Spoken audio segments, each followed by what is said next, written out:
Welcome. Our guest, Dale Lastman. I know you've read Dale's CV. First of all, thank you for allowing me to come today. I'm really delighted to be here, and I've been watching with great admiration what's going on at Ryerson, and so I'm excited to actually be here in person. And the importance, what I'm trying to do today is to share with you some mostly human personal thoughts I have after having done this for a long, long time. And so the question that I get asked a lot is about business development and what's important about the practice of law, perhaps, or really anything else you do that's going to be successful. And the best way for me to explain things is through anecdotes that have happened in my life. And I promise all my answers won't be this long, but this one will be a little longer because I think it's really maybe the single most important thing I've learned in a long time. So all of us live in a world where everybody's trying to make an impression. And everyone's trying to make people that they work with happy. And the story I'm about to tell you is remarkable because the person that I'm going to talk about is someone that I don't even know who she is. So every day of my life at 5 o'clock in the morning, I wake up and go to Tim Hortons for a coffee, which is the Tim Hortons at Avenue Road in Wilson, near where I live. Why I wake up at 5 o'clock in the morning, you got to ask my psychiatrist, but I go to 5 o'clock in the morning and I go in ripped sweatpants and a t-shirt and I'm barely alive and I go and get my coffee. And I don't know them and they don't know me. And there's nothing more commoditized in concept than a Tim Hortons. Every Tim Hortons looks the same. Every Tim Hortons coffee tastes the same. I like Tim Hortons coffee, so I drink Tim Hortons coffee, but I could be in one of 100 different Tim Hortons, and they're all the same. And I go in there, I get my coffee, and I leave. And I don't know anybody in there, and nobody knows me, and there's nobody in there at 5 o'clock in the morning. And one day, about 1.5 years ago, I walk into Tim Hortons, and sure enough, there's someone I know. So we start talking, and I order my coffee, and he says to me, "Do you really drink your coffee black?" And I said, "Well, to tell you the truth, I don't. I drink my coffee with skim milk, but Tim's doesn't have skim milk. They only have 2% milk, so I order it black, and I take it home, and I put milk in it, and I leave." The next morning, I go to Tim Hortons, and a lady at the counter says to me, she recognized me because I'm in there every day, but she doesn't know me, or I don't know her.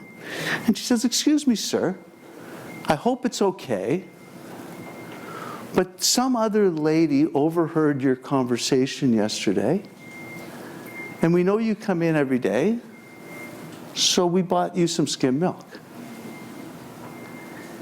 And I'm thinking to myself, this is the most incredible thing I've ever seen. Some lady who doesn't know me, who I don't know, who works in the most commoditized job in the world, behind the counter of a nondescript place, cares enough about her job and what she does for a living and people that she actually took the time to think about it and organized for there to be skim milk at that Tim Hortons. And I'm thinking, all the people in the world that try so hard to impress me, or I try to impress, and the person I am most impressed with, I tried to find out her name, they didn't tell me. I wanted to write a letter to Tim Hortons to thank them and tell them how spectacular she is. That's not relevant to her. What's relevant to her is she cares. She cares about what she does, and it matters. And here I am talking to you 1.5 years later, not about some hotshot person somewhere, but about some woman who's made a huge impact on my life. So I did a transaction for a really serious client for the first time on a really complicated transaction, not that long ago. And I did everything I could to impress him as to how smart I was. And the deal closed, and I was waiting for this spectacular congratulations. And it never happened. And a couple days later, I'm at a Leaf game, and he's a very large man. And I noticed that the armrest is broken on his seat, and he's uncomfortable. So I don't think much of it, but I go to the usher and I say, excuse me, if you don't mind, at the intermission, so-and-so, I don't need to tell you who, because God knows who's on there. But so-and-so's armrest broke. If you don't mind, at the intermission, can you please fix it? I go back. That's it. At the end of the game, he calls me over and he says, I want to talk to you. And I go, ha, finally. I'm going to get congratulated how smart I am. He says, I want you to know you're a great guy. I said, how come? He said, I overheard you talk about my armrest, and that was very thoughtful. And I thought to myself, my God, I spent 6 months trying to show this person how smart I was. He expected us to do the deal. That's what we get paid for. Smart is a commodity. But the fact that I mentioned his armrest made me a great guy. And that's the lesson from all of this. The chances you get in your life to show people you're smart are 1 in a billion, and maybe never. The chances you get in your life to show people you care are 100 times a day. And I can't tell you how important that lesson is in my life and how impactful that skim milk lady was to me. And I can't explain to you how important it is forget the practice of law. The practice of law is just a place.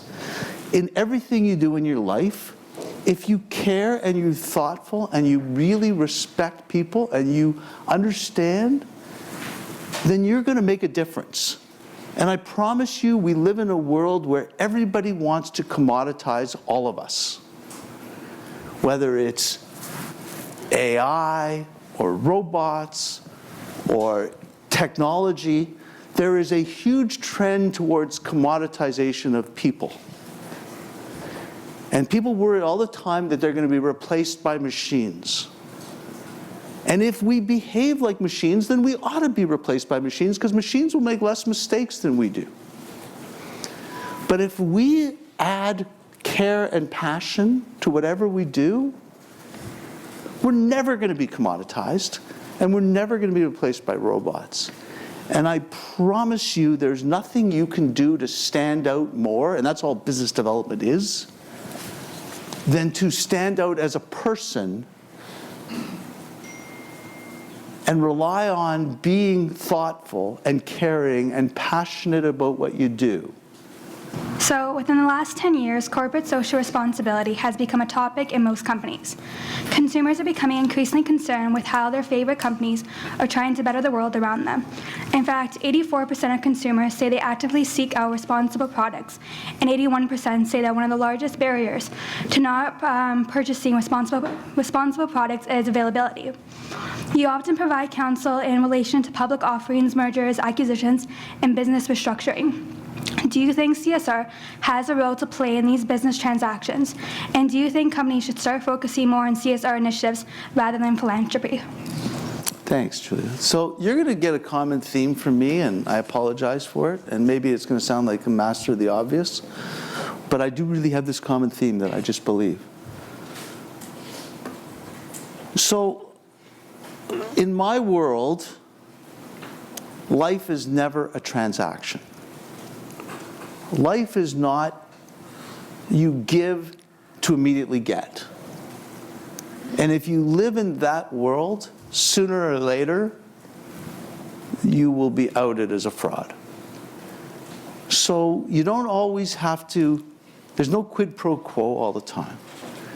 And so from my own personal perspective, there's no transaction, no client, no matter, no person that is important enough where I would ever allow my integrity to be directly put into question.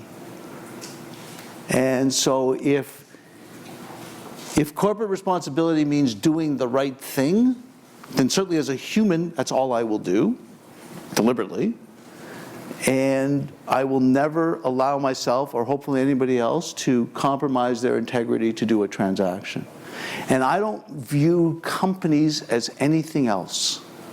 Companies are not some institution separate and apart from its people. And so if companies want to survive long-term as guests in our society, then it's not only smart, but required that they behave with a level of social responsibility. And those that don't will pay a price. And that price may not be paid today, but it will be paid over time. And there's a great book by Susie Welch called 10-10-10. And the long and the short of that book is, every decision you make in your life has to make sense in 10 minutes, 10 months, and 10 years. And if it doesn't pass that test, you shouldn't do it. And if you take that decision, that concept into life, you're going to be great. And so when companies look at pressures in the marketplace and they say, the first thing we should do is cut people, that decision may look great in 10 minutes. And it may even look good in 10 months. But query whether it looks good in 10 years. Because sooner or later, culture matters and loyalty matters. And at least in my world, culture eats strategy for breakfast. And if you can't, you don't buy loyalty, you earn it. And so every decision you make, if it doesn't make sense in 10 years, then you're making a bad decision, I believe. Now again, I don't live in some world where I pretend that everything is easy and everything gets done, and sometimes you have to make decisions that you just can't make. But if you have a choice, you better think beyond 10 minutes. And those that don't will ultimately pay a huge price for that. In light of recent events related to data breach and the irresponsible use of customers' information by Facebook, do you anticipate that the topic will become a hot topic raised by shareholders in this AGM season? Moreover, what should companies do in terms of corporate governance to address the issue? Look, the Facebook issue is a really complicated issue, but it shows you, one of my real fascinations in the world is crisis management. And it's fascinating to me because, honestly, it's what I do for a living. They call it a lawyer, but it's really not what I do. And crisis management used to be containable. So if somebody was upset with a company, they'd bring a lawsuit. And if there was a good reporter, they'd report it, and it would show up in the newspapers, and 10,000 people would read it. Today, the world doesn't work like that. Today, if somebody's upset with a company, they post a tweet, and it's all over the world in 30 seconds. And not only does that make it easy and accessible, but it makes it so much more difficult to manage. And so where the world is going to be headed on this front is fascinating and horrifying, because it is almost impossible to contain. And so what companies have to learn to do, all of us have to learn to do, is to figure out a way to manage these crises, not only on a local basis, but on a worldwide basis. Because the ability for all of this to happen now is instantaneous. And so if companies don't spend a lot of time focused on this issue, no matter how big. I mean, Facebook wouldn't have this problem if Facebook didn't exist. Right? Without Facebook, nobody would ever know about Facebook. And so and I don't profess to, believe me, I'm no expert on any of this Facebook stuff. But I know that companies have to figure out a way to manage their reputation and manage crises and contain it fast. Because you don't rarely get a second chance to fix the problem. And I think that's going to be a big business. Ryerson's going to be on the leading edge of this stuff because Ryerson seems to be on the leading edge of lots of things.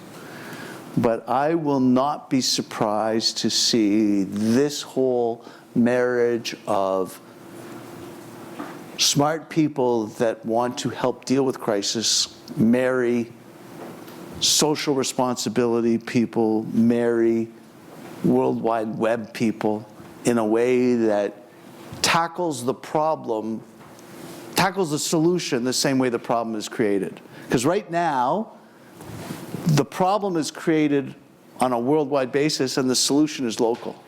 It's not going to work. The solution is going to have to be as global as the problem. And so it'll be fascinating to watch how it all plays out. This January, the Toronto Argonauts officially became part of the Maple Leaf Sports and Entertainment Limited. The organization is currently in the process of making significant changes to the franchise and has appointed Bill Manning as the new president. As a board member and a well-respected leader of the MLSE, what do you think this means for the Argos, and what other changes can fans expect to see?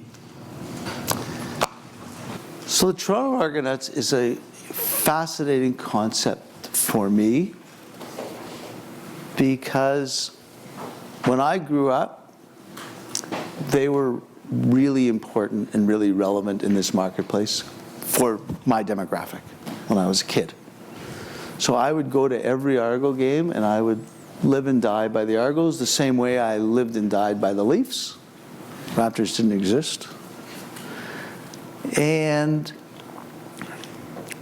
when I helped the group buy the Toronto Argonauts, we underestimated the level of neglect that the brand had in this city.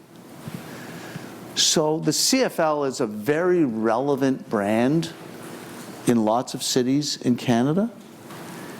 And I could make the argument, and I believe in my heart, that it's important to the culture of the community that we have a Canadian Football League. But that doesn't matter. Because you're not going to go because simply of that. You're going to go because it's fun and because it's cool. And right now, where we sit, when we look at this, we say, brands don't survive because they ought to. Brands survive because they're nurtured and there's respect for the community in which they operate. And for reasons that have nothing to do with anything, just happen to be true, I believe that this brand in this city was neglected for too long, and we lost a generation. And to get that generation back is really hard work. And the best place for that hope is in Maple Leaf Sports. Because Maple Leaf Sports has the size, power, creativity, people, energy, resources to breathe life back into this brand. The Toronto Argonauts are not going to be resolved in a day. But I hope and I believe that with respect for the community, with a recognition that we're not entitled to anything, we have to earn it, and with a little bit of luck, like winning the Grey Cup, we'll breathe life back into this brand and we'll get it back to where it needs to go. And I don't know if that's ultimately the case, but I think that it's in the best place now for that to happen. And it should happen for all the right reasons. But it can't happen because we think it ought to happen, or we think we're doing something for the country, or we think none of those things are going to resonate with anyone, and they ought not to. You ought to go because you believe that it's got value, and it's fun, and it's a great place to be. And I'll tell you, like, it's funny, our volunteer here with the microphone said to me, Ralph loves sports. And all we talk about is sports. So I'm going to just spend a minute talking about why I love sports.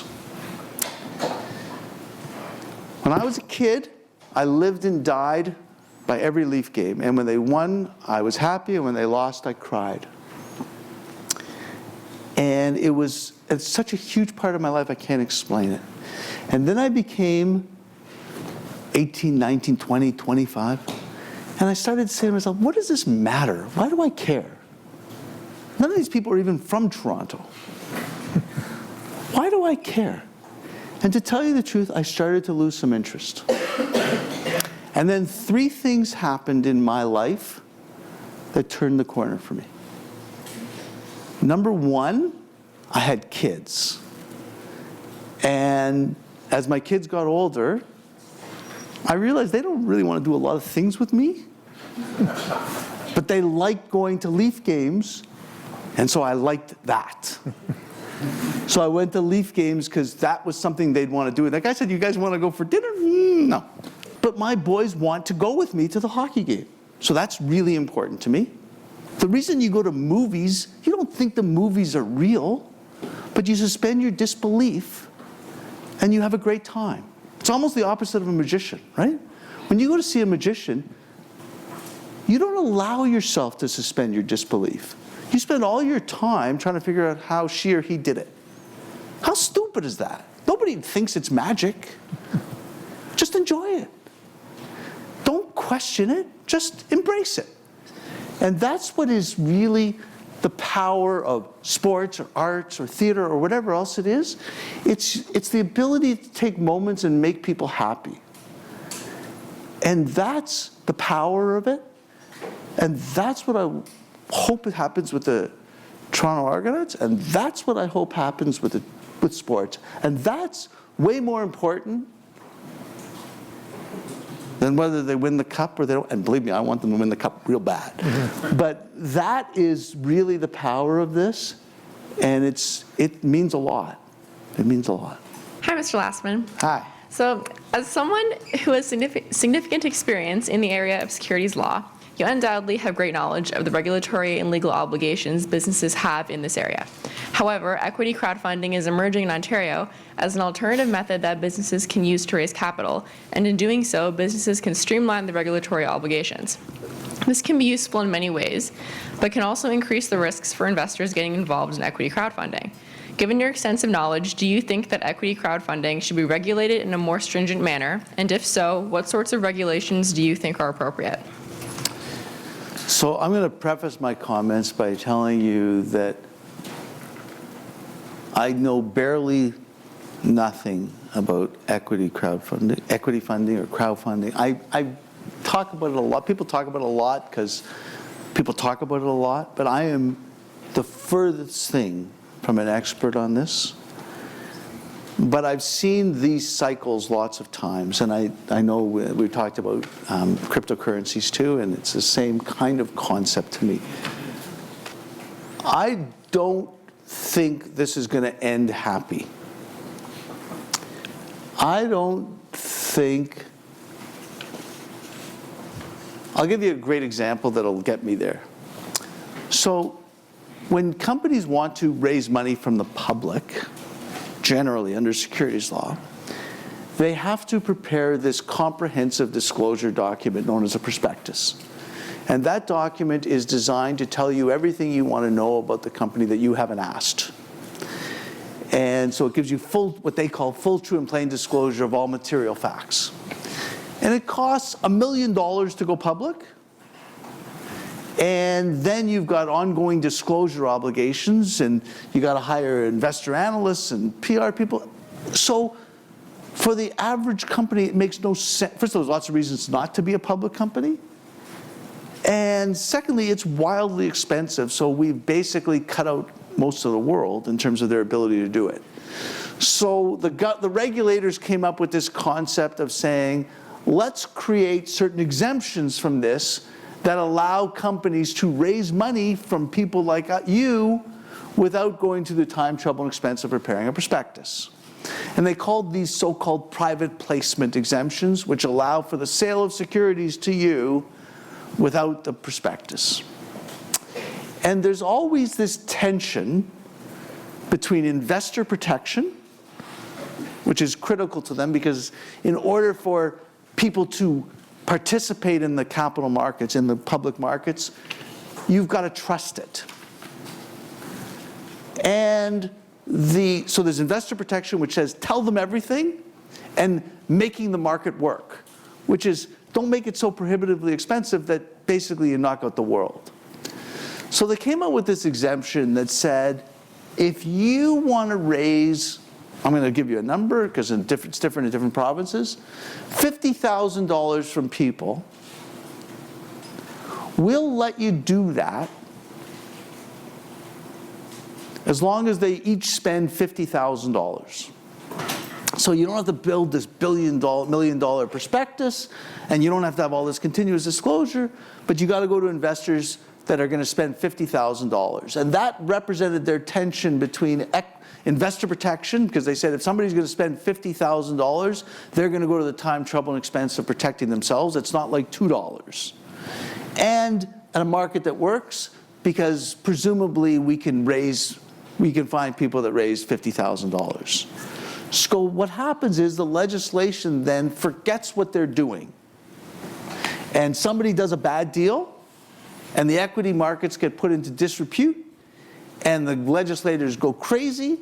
So now that $50,000 exemption went to $97,000 exemption to now $150,000. And not only did it go to $150,000, but most of these exemptions say if you give any information to investors, you've got to prepare a document called an offering memorandum, which, by the way, looks a lot like a prospectus. So they forgot where they started, and they ended up with a policy that doesn't work. Because I don't know about any of you, but I don't suspect you have a lot of friends that have $150,000 they're prepared to pop into your next great idea. I don't know if you had friends at $50,000, but $150,000 sounds 3 times worse. And it's probably 1,000,000 times worse, because it's probably unattainable. And the sort of the same thing seems to be happening with this crowdfunding or this equity funding. I don't know. It sounds great, but somewhere down the road, somebody's going to do something wrong, and the legislators are going to mess it up, and they're not going to make it available. And what started as an interesting concept, I don't know where it goes. Like, I don't think we can rely as a community on this kind of situation to survive, because the legislators and the regulators are going to respond in a way that they're going to react in a very adverse, significant way to the first big problem. And the same, I think, is true of cryptocurrencies. Like, there's so many smart people in this business. Some of them are going to make it, and most of them are not. And everybody thinks they got a solution. And honestly, if I had a crypto coin for every idea I've heard in the last, it's like the cannabis, right? Like, everybody's in the cannabis business. They're not all going to survive in the cannabis business. And as soon as, and you'll see the government's regulating, and that's going to be what's going to happen with this equity funding. It's going to, I don't know anything. Believe me, there's way better people to speak to about this than me. But I'm afraid either it's never going to really get off the ground in a big way, or as soon as it gets off the ground, something's going to come to the attention of the legislators and the regulators and the policymakers, and they're going to shut everything down because they don't know how to deal. They're never going to use a scalpel. They're always going to use a hatchet. And it's easier for a regulator to say no than to say yes. And we're going to give them excuses to say no because somebody's going to do something embarrassing. Having said that, I don't know. But you should read, there's great articles right now. There's an article written by Bram Belsberg somewhere about don't treat your career like a lottery, which says don't go into a startup because 3 years later those startups aren't going to work and you don't have the benefit of learning from a whole bunch of people in a different environment. And then there's these articles that say that's ridiculous. Startups are the greatest things. Both, I have no idea who's right and who's wrong. I suspect they're both right and they're both wrong. But it's a really, if I were a fourth-year Ryerson student, I'd read both. What do you think is one of the biggest challenges that young lawyers face when they start practicing law? I think there's really two gigantic problems in the world.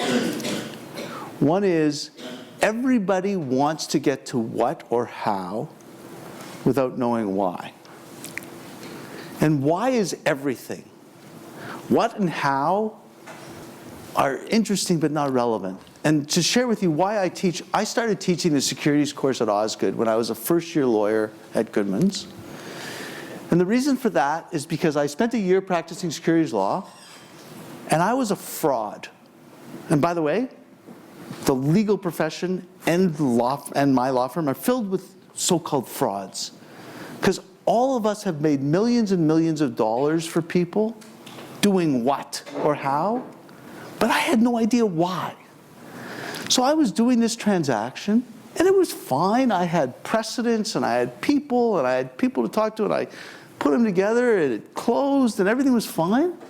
But I had no idea why I was doing it.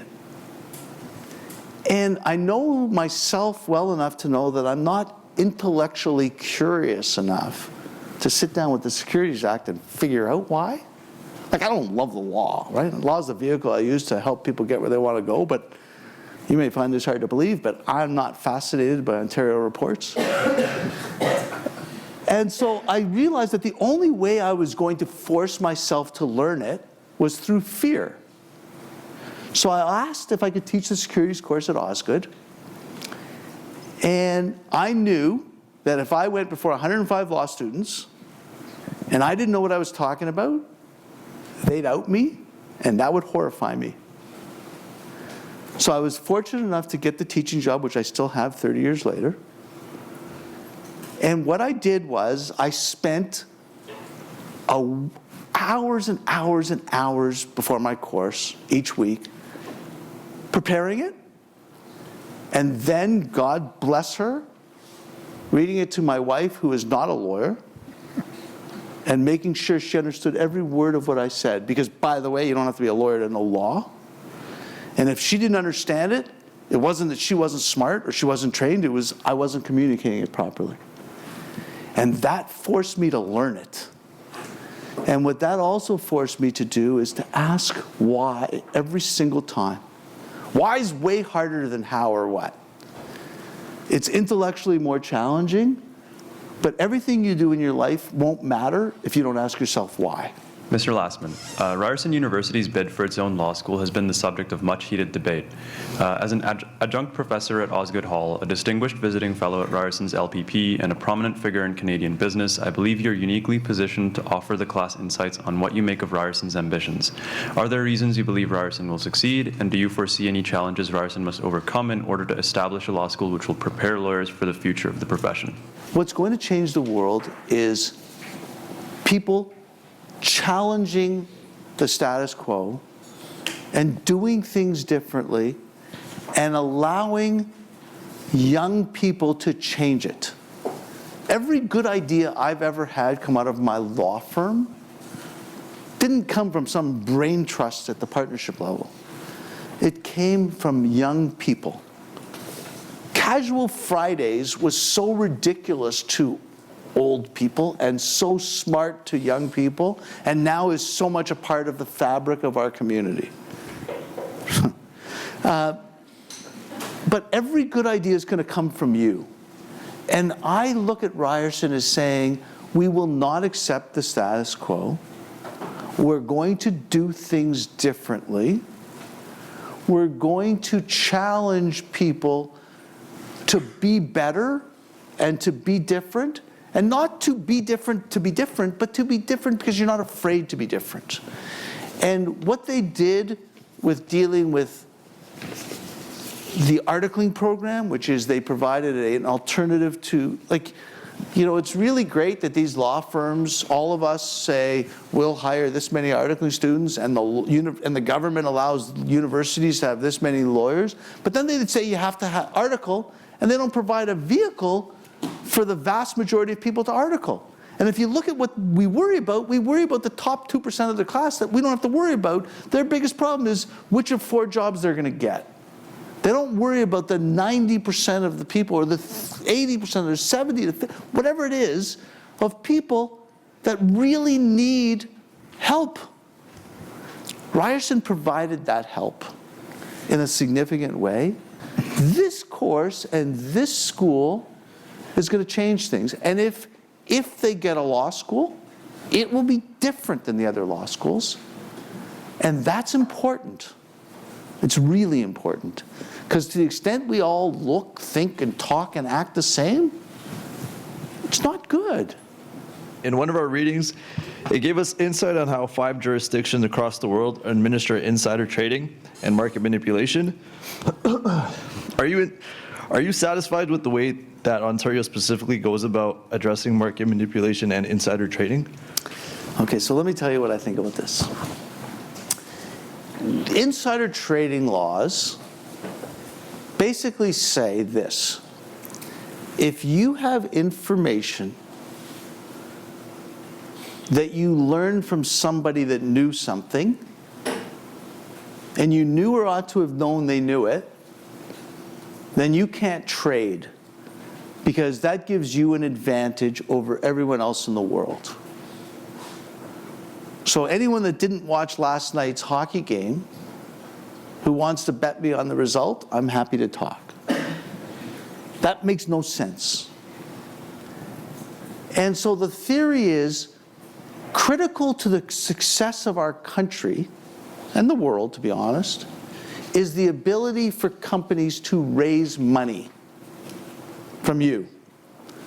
And the only way you're going to do it is if you trust the system. Because if you don't trust the system, you'd be really dumb to play. If you know that I act for Apple, I do not, you would be dumb to bet with me whether Apple's earnings are going to be higher or lower, because I know and you don't. So the only way you're going to play is if there's a level playing field. And that's what insider trading laws are designed to do. So that's interesting. So let me ask you this question. Of the millions and millions of trades that occur every year, in jurisdictions all over the world, how many insider trading cases do you think have been successfully attacked? 5 million, 10 million, 20 million, 30 million? How about a handful? So what does that tell you? I guess it tells you one of two things. It either tells you that nobody insider trades. Of all the opportunities and the abilities to use different jurisdictions and brothers and sisters and cousins and aunts and uncles and friends, nobody decides to do it. Or it's impossible to detect it. And if you believe it's impossible to detect it, then what we're doing by imposing insider trading laws is to provide you with a false sense of confidence that there is a level playing field, when everybody ought to know that it is impossible to have a level playing field. And so forget about it. So that's interesting too, right? Because that's an argument that says, let's abolish insider trading laws. Let's call it what it is. We have no way to monitor, police this. So do this at your peril. That's more honest, maybe. What would you do if you knew that every time, I'm going to keep using Apple because I know nothing about Apple other than it's cool. If every time before earnings came out for Apple, you knew that every insider was either buying or selling, knowing what the results were going to be. If you're smart, you wouldn't play Apple because it's rigged. So what happens to Apple? Apple can't survive. So what does the CEO of Apple do? Tim Cook says, I got to stop it, or else I'm out of business. Now let me give you a real live example. A few years ago, in the National Basketball Association, there was a referee that was convicted of betting on basketball games. But this referee wasn't just a dumb referee, he was a smart referee. So he didn't bet on which team was going to win on the games he was reffing, because to make that happen, he'd have to favor that team over the other team, and that would get people's ire up and they'd figure it out. So he did something way smarter. What he said was, there's a bet you can make called over-under. And you can bet on whether the total team points is going to be higher or lower than a certain number.